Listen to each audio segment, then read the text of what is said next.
வணக்கம் நண்பர்களே, எல்லாரும் எப்படி இருக்கீங்க? நல்லா இருப்பீங்கன்னு நம்புகிறேன். அண்ட் இன்றைக்கி நம்ம கையில் வந்து பார்த்திங்கன்னா டிவிஎஸ் கம்பெனியோட ஆர்பிட்டர் அப்படிங்கிற ஒரு எலக்ட்ரிக் வாகனம் வந்து இருக்குது. நம்ம இதுக்கு முன்னாடி ஐக்யூபோட ரிவ்யூ வந்து பார்த்துருப்பீங்க. அதேமாதிரி செட்டாக் ரிவ்யூ நம்ம வந்து பண்ணியிருக்கோம். ஓலா அண்ட் அதே மாதிரி ஏத்தர்லாம் நம்ம பண்ணதில்லை. அதை கூடிய சீக்கிரம் நம்ம ஃப்யூச்சரில் வந்து பார்க்குறோம். ஏன்னா நிறைய பேர் வந்து பார்த்திங்கன்னா எலக்ட்ரிக் மேலே ஒரு ஆர்வமாக இருக்கீங்க. எனக்குமே அதை பற்றின க்யூரியாசிட்டி நிறையா இருக்குது. ஒவ்வொரு வண்டிக்கும் என்ன வித்தியாசங்கள், நீங்கள் கொடுக்குற காசுக்கு எந்த வண்டி உண்மையாலுமே உங்களுக்கு ஒர்த்தபிள் ஃபியூச்சர்ஸ் கொடுக்குது அப்படிங்கிற எல்லாத்தையுமே நான் ஒரு வீடியோ பண்ணலான்னு இருக்கேன். உங்களுக்கு நம்ம சேனலோட சப்போர்ட் வந்து கிடைக்கணும், அவ்வளோதான். உங்களோட சேனல் வந்து, அதாவது நம்ம சேனல் இது, நமக்கு வந்து உங்களோட சப்போர்ட் கிடைச்சிச்சுன்னா இன்னுமே அது எனக்கு பண்ணுறதுக்கு ஒரு மோட்டிவேஷனாக இருக்கும். சரிங்களா? இந்த வீடியோவில் நீங்கள் என்ன தெரிஞ்சுக்கலாம். ஆர்பிட்டர் நிறைய பேருக்கு தெரிஞ்சிருக்கும், தெரியாதவங்களுக்கு நான் சொல்கிறேன். டிவிஎஸ் சமீபமாக பக்கத்தில் வந்து லான்ச் பண்ண ஒரு யூட்டிலிட்டி ஸ்கூட்டர் அப்படின்னே சொல்லலாம். எதுக்காக யூட்டிலிட்டி அப்படின்னா, நீங்கள் டிவிஎஸ் சைட்லேயே ஒரு எலக்ட்ரிக் ஸ்கூட்டர் வந்து இருக்குது, ஐக்யூப் அப்படிங்கிற நேமில். உங்களுக்கு 2.3 கிலோவாட், 3.5 கிலோவாட், அதுக்கப்புறம் 5.3 கிலோவாட்டுங்கிற மாதிரி 3 கேட்டகரி ஆஃப் ஒரு பேட்டரி பேக் வந்து வச்சுருக்காங்க. அந்த டாப் வேரியன்ட் போகும்போது உங்களுக்கு டச் ஸ்க்ரீன் ஆப்ஷன்ஸுங்கிற மாதிரி கொடுத்துருக்காங்க. ஹீரோ சைடில் பார்த்தீங்கன்னா விடாவோட 2 விதமான வண்டிகள் இருக்குது. V1X, V1 Pro அப்படிங்கிற மாதிரி 2 வண்டிகள் இருக்குது. V2 Proன்னு நினைக்கிறேன். ஸோ 2 வண்டிகள் இருக்குது. ஓலா ஏத்தர் இதுவங்க செட்டில் வந்து பார்த்திங்கன்னா பேட்டரி பேக்கில் வித்தியாசங்கள் இருக்குது. சேம் செட்டாக்கில் பார்த்திங்கன்னா செட்டாக்லேயும் பேட்டரி பேக்கை பொறுத்து 3 வாகனங்கள் இருக்குது. ஸோ ஹோண்டாவில் இப்போ ஜூபிட்டர் எப்படி நமக்கு வந்துட்டு ஐக்யூப்புங்கிற நேமில் வருதோ, அதே மாதிரி ஆக்டிவாவோட எலக்ட்ரிக் ஸ்கூட்டர் அப்படிங்கிற ஒரு விஷயங்களும் இருக்குது. ஸோ எல்லா பிராண்ட்லேயுமே அவங்களோட எலக்ட்ரிக் ஸ்கூட்டர்ஸ் வச்சுட்ருக்காங்க. இன்றைக்கி ஆர்பிட்டர் அப்படிங்கிற ஒரு ஸ்கூட்டர் வந்து பார்த்திங்கன்னா டிவிஎஸ் சைட்லேருந்து லான்ச் பண்ணியிருக்காங்க. அந்த வாகனத்தோடைய ஒரு ரிவ்யூ, அதே மாதிரி இதை வாகனம் ஓட்டி பார்க்குறதுக்கு இந்த வண்டி ரோட்டில் எப்படி இருக்குது, அண்டு நமக்கு வந்து ஒரு தேவை இருக்கும் இல்லையா, அந்த தேவையை இந்த எலக்ட்ரிக் வண்டி வந்து பூர்த்தி பண்ணுதா அப்படிங்கிற எல்லாத்தையும் நான் அந்த வீடியோவில் வந்து சொல்கிறேன். ஃபர்ஸ்ட் ஆஃப் ஆல் இந்த வண்டியோட lux and designs and colours, இது 3மே பார்க்கும்போது எனக்கு இந்த கலர் பயங்கரமாக அட்ராக்ட் பண்ணுச்சு. அந்த லெமன் க்ரீன் எனக்கு ரொம்ப ஃபேவரட்டான கலர். அதோட அந்த திக் ப்ளூ கலர் வரும் இல்லைங்களா, இந்த வண்டியோட பேனலில் கொடுத்துருக்க அதே கலர் தான். ரொம்பவே ஒரு அப்பீலிங்காக, பார்க்குறதுக்குமே ரொம்ப சூப்பராகவும் பண்ணியிருக்காங்க. டிசைன் வைஸ் எல்லாமே பிளாஸ்டிக்ஸ் தான். ரொம்ப குவாலிட்டியாக இருக்கான்னு கேட்டிங்கன்னா எனக்கு டச் ஃபீல் அந்தளவுக்கு குவாலிட்டியாக இல்லை. எப்படி நம்ம டிவிஎஸோட ஐக்யூப் எனக்கு என்ன ஃபீல் ஆச்சோ அதே மாதிரியான அங்கங்கே அந்த பிளாஸ்டிக் பேனல்ஸோட ஃபீலிங் வந்து எனக்கு இருக்க தான் செய்யுது. ஆனால் லுக் வைஸ் நல்லா பண்ணியிருக்காங்க. அண்ட் ஃபியூச்சரிஸ் வைஸும் எனக்கு நிறைய விஷயங்கள் நல்லா இருக்குது. ஒரு எலக்ட்ரிக் அப்படின்னாலே எலக்ட்ரிக்கல் ஃபியூச்சர்ஸ் நிறையா இருக்கணுங்கிற அவசியம் இல்லை. ஒரு பேசிக் ஃபியூச்சர்ஸை வச்சு உங்களுக்கு வண்டி ஓட வரலாம் இல்லையா, அதுக்கு ஒரு பெரிய எக்ஸாம்பிள் தான் இந்த வண்டி. இது வந்து கீழே சென்ட்ரிலாம் கிடையாதுங்க. உங்களுக்கு நார்மலாக நீங்கள் சாவி யூஸ் பண்ணக்கூடிய அதே டைப் தான். முன்னாடி வந்து பார்த்திங்கன்னா அந்த கனெக்டிங் டிஆர்எல்னு சொல்லுவாங்க. இதை நம்ம கார்கள் எல்லாம் நீங்கள் வந்து பார்க்க முடியும். இந்த டிவிஎஸ் லோகோ கீழே ஒரு லைன் மாதிரி வருது இல்லையா, இது வந்து ஆக்சுவலி ஒரு டிஆர்எல் லைட்டு தான். உங்களுக்கு பிரைட்னஸ் கம்மி பண்ணி காட்டுறேன். ஸோ உங்களுக்கு தெரியுதா, இந்த லைன் மாதிரி இருக்கிற ஒரு இடம் வந்து மைல்டான டிஆர்எல் யூனிட்டு. மேலே வந்து ஹெட்லைட் யூனிட், ஹெட்லைட்டில் ஃபுல் அண்ட் ஃபுல் ஒரு எல்இடிக்கான ஆப்ஷன்ஸ் கொடுத்துருக்காங்க. மேலே வந்து பார்த்திங்கன்னா ஒரு விண்ட்ஷீல்டு டிசைன் வந்து ஆட் பண்ணியிருக்காங்க, ஏரோடைனமிக்காக இருக்கணுங்கிறதுக்காக. அண்ட் ரோட்டில் எனக்கு ஒரு சில இடங்களில் இந்த ஏரோடைனமிக்ஸ் நல்லாவே ஃபீல் ஆகுது, சூப்பராக இருக்குது. ஃப்ரண்ட்டோட யூனிட் அந்த டெலஸ்கோபிக் சஸ்பென்ஷன்ஸ். பட் இந்த வண்டியில் வரும்போதே உங்களுக்கு டிஸ்க் ஆப்ஷன்ஸ் எதுவுமே கிடையாது. சிம்பிளி ஒரே ஒரு ட்ரம் ஆப்ஷன்ஸ் மட்டும்தான் வருது. ஸ்டாண்டர்ட் வேரியண்ட் அப்படிங்கிற ஒரே ஒரு வேரியண்ட் மட்டும் தான் வந்து லான்ச் பண்ணியிருக்காங்க. ஃப்யூச்சர் அப்படின்னு போகும்போது இந்த வண்டியோட பேட்ரி வந்து பார்த்திங்கன்னா நம்ம பெரிய ஒரு அந்த சைஸ் எல்லாமே கொடுத்துருக்காங்க இல்லையா, அதுக்கேற்ற மாதிரி இந்த வண்டியில் உங்களுக்கு அதிக லார்ஜ் கெப்பாசிட்டி இருக்கக்கூடிய பேட்ரி வரதுக்கும் அதிக வாய்ப்புகள் இருக்குது. ஏன்னா நம்மளோட ஐக்யூபில் நீங்கள் பேட்டரி ஃபிட் பண்ண முடியாது. ஆனால் இந்த வண்டியை பொறுத்த வரைக்கும் நீங்கள் பெரிய பேட்டரிங்கிற ஒரு விஷயத்தை கொண்டு வர முடியும். ஆனால் இப்போது இந்த ஸ்டாண்டர்ட் வேரியண்ட்டில் உங்களுக்கு கிடைக்கிற பேட்டரி பேக் என்னென்னா 3.5 கிலோவாட்கான பேட்டரி பேக் வந்து கிடைக்கிது.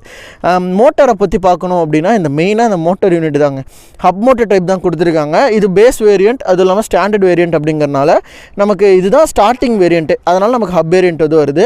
நீங்கள் ஒருவேளை ஃபியூச்சரில் இந்த வண்டியை அப்டேட் பண்ணுற மாதிரி இருந்துச்சுன்னா உங்களுக்கு கண்டிப்பாக செயின் டிரைவோ ஆர் பெல்ட் டிரைவோ கொடுக்கறதுக்கு அதிக வாய்ப்பு இருக்குது. சொல்ல முடியாது, ஷாஃப்ட் டிரைவ் கொடுக்கறதுக்குமே அதிக வாய்ப்புகள் இருக்குது. சைடில் வந்து பார்த்திங்கன்னா அந்த பிரேக்ஸை ப்ரொடெக்ட் பண்ணுற மாதிரியான ஒரு கவரிங் யூனிட் வந்து கொடுத்துருக்காங்க. சிங்கிள் சைட் மோனோசிம் சஸ்பென்ஷன் கொடுப்பாங்க நான் எதிர்பார்த்துக்கிட்டு இருந்தேன். ஆனால் உங்களுக்கு நல்லா லோடு தாங்குற மாதிரி ஒரு டபுள் சைட் சஸ்பென்ஷனே கொடுத்துருக்காங்க. நல்லா ஹெவியாகவும் இருக்குது. அதே மாதிரி பின்னாடி டயர்ஸோட இந்த வண்டியில் மெயினாக அந்த வீல்ஸோட சைஸ் வந்து கொஞ்சம் பெருசுங்க. 12 இன்ச்சஸ்க்கான வீல் சைஸ் டிவிஎஸ் டயர்ஸாக வந்து கொடுத்துருக்காங்க. ஃப்ரண்ட்டுமே வந்து பார்க்குறதுக்கு நல்லா அப்லிஃப்டடாக சூப்பராக இருக்குது. அண்ட் அலாய்ஸோட டிசைன்ஸுமே பார்க்குறதுக்கு ரொம்பவே நல்லா இருக்குது. ரொம்ப அந்த ஹீரோ குரூப்புக்கான அந்த டிவிஎஸ்ஸே டிசைன் பண்ண ஒரு டயர் யூனிட் தாங்க இது. ரொம்பவே நல்லாயிருக்கும். ஃப்ரண்ட்டோட பிரேக்ஸ் பொறுத்த வரைக்கும் சொன்னேன் இல்லையா, இதில் டிஸ்க் ஆப்ஷன்ஸ் கிடையாதுங்கிறதுனால உங்களுக்கு வந்துட்டு இது இந்த ட்ரம் பிரேக் ஆப்ஷன்ஸ்லேயே தான் வந்து வருது. ஸோ ட்ரம் பிரேக்ஸுங்கிறப்ப அந்த அந்த இன்டகிரேட்டட் பிரேக்கிங் சிஸ்டம் இருக்கும் இல்லையா, ஸோ டிவிஎஸ் சைடில் ஐடிஎஸ்ன்னு நினைக்கிறேன். ஸோ உங்களுக்கு அந்த பிரேக்கிங் சிஸ்டம் பின்னாடி பிரேக் பிடிச்சிங்கன்னா முன்னாடி பிரேக்கும் அப்ளை ஆகும். அந்த மாதிரியான ஒரு சிஸ்டமிக் யூனிட்டில் வந்து கொடுத்துருக்காங்க. உங்களுக்கு பிரேக்ஸு, லிவர்ஸ் இது எல்லாமே வந்து பார்த்திங்கன்னா நமக்கு அந்த சுவிட்ச் கண்ட்ரோல்ஸ் எல்லாமே நம்ம டிவிஎஸ்க்கான அவங்க பேட்டன்ட்டுக்கான அதே லைட் பட்டன்ஸ் தான் வந்து கொடுத்துருக்காங்க. சைடில் ஹப் மோட்டர் வந்து பார்த்துருவோம். இது 2.5 kW மோட்டருங்க. வீலோடையே டிசைனில் அந்த ஆர்ச்சில் வரக்கூடிய ஹப் மோட்டர். ஐக்யூபில் இருக்க அதே மோட்டர் தான், வித்தியாசம்னு பெருசாக எதுவும் கிடையாது. அண்ட் மெயின்டெனன்ஸ் வந்து பார்த்திங்கன்னா இந்த ஹப் மோட்டருக்கு பவர் லேக் கொஞ்சம் நிறையா இருக்கும். அதே மாதிரி என்னென்னா உங்களுக்கு வாட்டர் ப்ரூஃபிங் இதெல்லாம் கம்ப்ளீட்டாக வாட்டர் ப்ரூஃபிங். 3 இயருக்கு வந்து பார்த்திங்கன்னா பேட்டரி பேக்குக்கும் மோட்டருக்கும் வந்து ஸ்டாண்டர்ட் வாரண்ட்டி வந்து கிடைக்கிது. உங்களுக்கு ஓகே. ஏன்னா இந்த ஹப் மோட்டர் தான் இருக்கிறதுலே பேசிக் டிசைன் எலக்ட்ரிக்கலுங்க. இதுக்கு அடுத்த ஒரு வெர்ஷன் தான் மோட்டர் தனியாக ஃபிட் பண்ணி பெல்ட் ட்ரைவில் வருது. அப்போ வரும்போது மோட்டரோட பவர் இன்னும் நல்லாயிருக்கும். மைலேஜ் ஆப்ஷன்ஸில் பார்க்கும்போது நல்லாயிருக்கும். இது ஹப் மோட்டர் கொஞ்சம் எனர்ஜி ட்ரைன் அதிகமாக இருக்கும். மற்றபடி ரிலையபிலிட்டின்னு பார்க்குறப்ப இது ஓரளவுக்கு கழட்டி வேலை செஞ்சு ஈஸியாக மாட்டிடலாம். அந்த மாதிரியான ஒரு சிஸ்டம் தான், ரொம்பவே நல்லாயிருக்கு. 12 இன்ச்சு 90 டயர் சைஸ் வந்து கொடுத்துருக்காங்க. அண்ட் ரியரோட டிசைன்ஸுமே நல்லா ஸ்போர்ட்டியராக கொடுத்துருக்காங்க. நம்பர் பிளேட் ஹோல்டர் கீழே வருது வித் லைட்டோட. அந்த கனெக்டிங் டிஆர்லேயே வந்து பார்த்திங்கன்னா உங்களுக்கு வந்துட்டு ரியரோட இண்டிகேட்டர்ஸும் இதிலே வந்துடும். அதே மாதிரி உங்களுக்கு டேஞ்சர் லைட்டுக்கான அந்த லைட்டுமே ஒரு மாதிரி அந்த லைன் ஷேப்லேயே வந்துடும். இந்த டிசைன்ஸ் நீங்கள் எல்லோரும் பார்த்தது தாங்க. நம்ம டிவிஎஸில் இப்போ ரீசெண்டாக ஜூபிட்டர் 110 கூட இந்த டிசைன் தான் லான்ச் பண்ணியிருக்காங்க. நான் உங்களுக்கு இண்டிகேட்டர் போட்டு காட்டுறேன். அப்போ உங்களுக்கு அது வந்து தெரியும் எப்படி இருக்குன்ட்டு. அப்படியே அந்த லைன்லேயே ரெட் கலர் வந்து அமைஞ்சிட்டு உங்களுக்கு வந்துட்டு அந்த இண்டிகேட்டர் லைட் வந்து எரிய ஆரம்பிச்சிடும். இண்டிகேட்டர் ஆஃப் பண்ணிட்டீங்க அப்படின்னா, இண்டிகேட்டர் நான் ஆஃப் பண்ணிட்டிங்கன்னா அந்த லைட் டேஞ்சர் லைட் வந்து எரியும். இந்த ஃபியூச்சர்ஸ் வந்து இன்னுமே நல்லாயிருக்கும். அண்ட் டிசைனுமே நல்லாயிருக்கும். ஒரு ஃபியூச்சரிஸ்டிக் டிசைன் மாதிரி உங்களுக்கு நல்லாயிருக்கும். பார்க்குறதுக்கு ரொம்ப சூப்பராக இருக்கும். சீட்ஸை பொறுத்த வரைக்கும் ஒரு பெரிய சீட்டுக்கான ஸ்டோரேஜ் யூனிட் கொடுத்துருக்காங்க. அடியிலையுமே இந்த சீட் அப்படியே வரும். பேட்ரி பேக் கீழே தான் இருக்கும். சீட்டை பொறுத்த வரைக்கும் ஒரு 3 பேர் தாராளமாக உட்காந்துக்கலாம். அட்வைசபிள் கிடையாதுனாலும் 3 பேர் உட்கார முடியும். 2 பேருக்கு ரொம்ப கம்ஃபர்டபுளாக இருக்கும். என்னென்னா பின்னாடி கிராப் ரைல்ஸ் எல்லாமே இந்த வண்டியில் வந்து உங்களுக்கு ஆக்சசரிஸாக வரும். ஸோ நீங்கள் பின்னாடி உட்காந்துட்டிங்கன்னா இப்போ ஸ்போர்ட்டியராக வந்து இருக்குது. நீங்கள் வேணும்னாலும் இதில் வந்து பின்னாடி நீங்கள் அந்த ஹோல்ட் பண்ணுற மாதிரியான ஆக்சரி நீங்கள் வந்து மாட்டிக்க முடியும். சீட்டோட ஸ்டோரேஜ், அண்டர் சீட் ஸ்டோரேஜ் நான் வந்து காட்டுறேன்.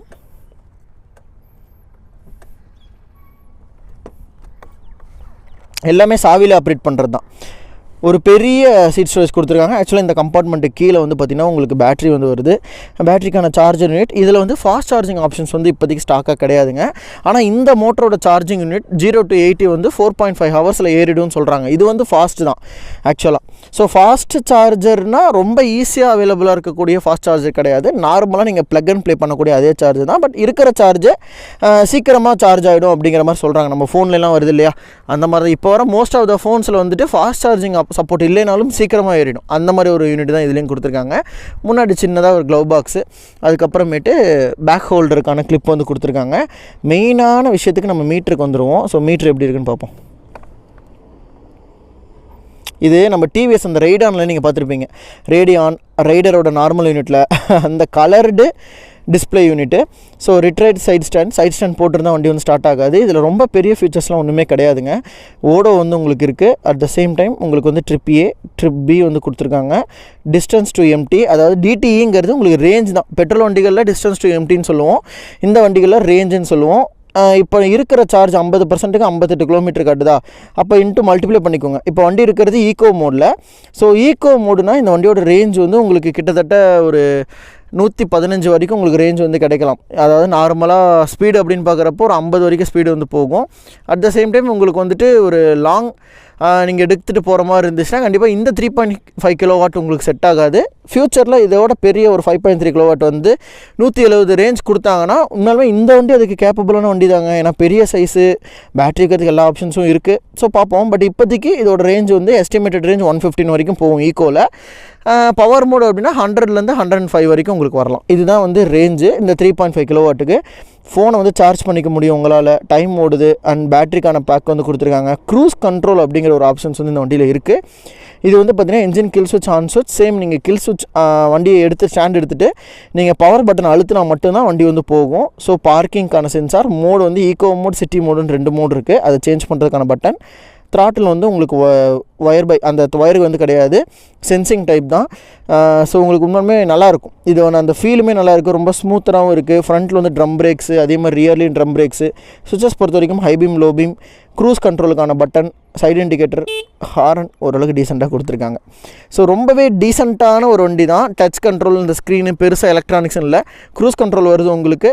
அட் த சேம் டைம் உங்களுக்கு இந்த பார்க்கிங்லாம் மாற்றுற மாதிரி ப்ளூடூத் கனெக்டிவிட்டியில் ஃபோன் யார் பண்ணுறாங்க இந்த மாதிரியான விஷயங்கள் பார்த்துக்க முடியும். டர்ன் பை டர்ன் நேவிகேஷன்ஸுங்கிற மாதிரி ஃபீச்சர்ஸ்லாம் வந்து கிடையாது.